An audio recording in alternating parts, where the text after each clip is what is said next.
Kung nakikilala nyo ang taong ito, ay malalaman nyo na ang gobyerno natin ay wala sa ayos ng pagpapatakbo. Heto, panoorin nyo ang kanyang mga sinabi tungkol sa mga bagay na ito.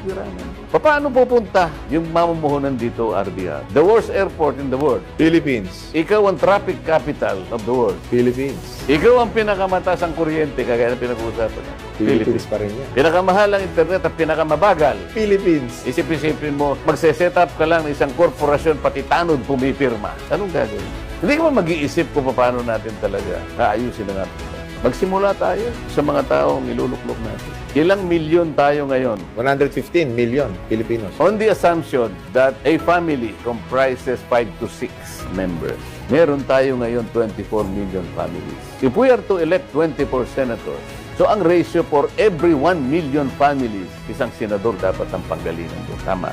Eh paano sa isang pamilya?